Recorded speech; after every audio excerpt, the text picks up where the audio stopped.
Hello दोस्तों, स्वागत है आप सभी का माई एग्जाम फाइल्स चैनल पर।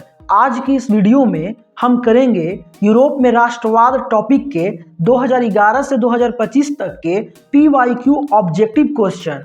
इस वीडियो में टोटल 20 इंपॉर्टेंट MCQ होंगे जो एग्जाम में पूछे जा चुके हैं। चलिए शुरू करते हैं।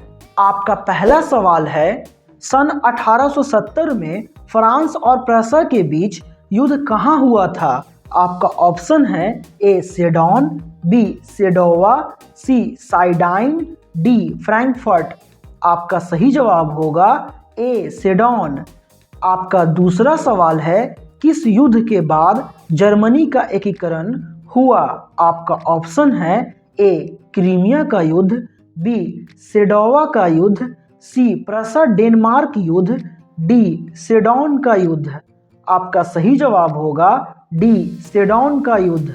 आपका अगला सवाल है, यूरोप का मरीज किसे कहा जाता है? आपका ऑप्शन है A Turkey, B Italy, C England, D France. आपका सही जवाब होगा ए तुर्की। आपका अगला सवाल है, यंग यूरोप का संस्थापक कौन था? आपका ऑप्शन है ए मेजनी, बी गैरिबाल्डी, सी विक्टर इमानुएल, डी मुसोलिनी।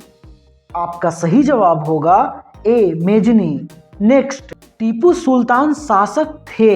आपका ऑप्शन है ए मैसूर, बी शिमला, सी कश्मीर, डी इनमें से कोई नहीं। आपका सही जवाब होगा ए मैसूर। आपका अगला सवाल है, गैरिबाल्डी पेशे से क्या था? आपका ऑप्शन है ए सिपाही, बी किसान, सी जमींदार, डी नाविक। आपका सही जवाब होगा डी नाविक। नेक्स्ट, फ्रैंकफर्ट की संधि पर हस्ताक्षर कब हुई थी? आपका ऑप्शन है ए 1863 में, बी 1864 में, सी 1871 में, डी 1872 में। आपका सही जवाब होगा सी 1871 में। आपका अगला सवाल है, 1871 में कौन सी संधि हुई थी? आपका ऑप्शन है ए फ्रैंकफर्ट की संधि, बी पेरिस की संधि, सी वियना कांग्रेस, डी इनमें से कोई नहीं। आपका सही जवाब होगा ए फ्रैंकफर्ट की संधि। आपका अगला सवाल है, 1830 की क्रांति के बाद फ्रांस में किस प्रकार का शासन स्थापित हुआ? आपका ऑप्शन है ए संघीय शासन व्यवस्था, बी संवैधानिक राजतंत्र, सी गणराज्य, डी अधिनायकवाद। आपका सही जवाब होगा सी गणराज्य। नेक्स्ट, जर्मनी के एकीकरण के लिए कौन उत्तरदायी था? आपका ऑप्शन है ए काउंट काबूर, बी बिस्मार्क, सी गैरिबाल्डी, डी मेजनी। आपका सही जवाब होगा बी बिस्मार्क। आपका अगला सवाल है, इटली के एकीकरण में निम्न में से किसका संबंध नहीं है? आपका ऑप्शन है ए बिस्मार्क, बी मेजनी, सी काबूर, डी गैरिबाल्डी। आपका सही जवाब होगा ए बिस्मार्क। आपका अगला सवाल है, इटली और जर्मनी के एकीकरण के विरुद्ध निम्न में कौन था? आपका ऑप्शन है ए इंग्लैंड, बी रूस, सी ऑस्ट्रेलिया, डी प्रसा। आपका सही जवाब होगा सी ऑस्ट्रेलिया। आपका अगला सवाल है, जर्मनी के एकीकरण का प्रमुख वास्तुकार कौन था? आपका ऑप्शन है ए मेजनी, बी गैरिबाल्डी, सी लेनिन, डी बिस्मार्क। आपका सही जवाब होगा डी बिस्मार्क।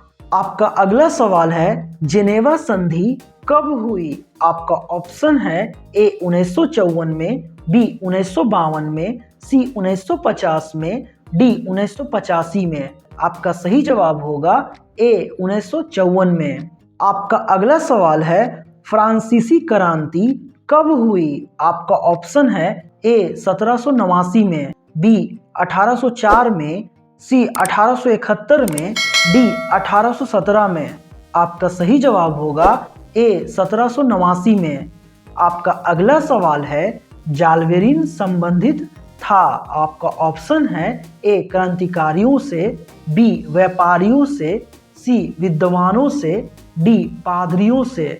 आपका सही जवाब होगा बी व्यापारियों से। नेक्स्ट, जिनेवा संधि कब हुई? आपका ऑप्शन है ए 1954, बी 1952, सी 1950, डी 1985। आपका सही जवाब होगा ए 1954।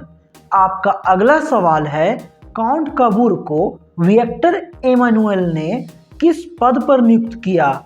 आपका ऑप्शन है ए सेनापति, बी फ्रांस में राजदूत, सी प्रधानमंत्री, डी गृह मंत्री। आपका सही जवाब होगा सी प्रधानमंत्री। नेक्स्ट, वियना सम्मेलन हुआ था। आपका ऑप्शन है ए 1815 में, बी 1848 में, सी 1870 में, डी 1871 में। आपका सही जवाब होगा ए 1815 में। आपका अगला सवाल है, निम्न में से किसके योगदान से इटली का एकीकरण पूर्ण हुआ? आपका ऑप्शन है ए मेजनी, बी काउंट काबूर, सी विक्टर इमैनुएल, डी इनमें से सभी। आपका सही जवाब होगा डी इनमें से सभी।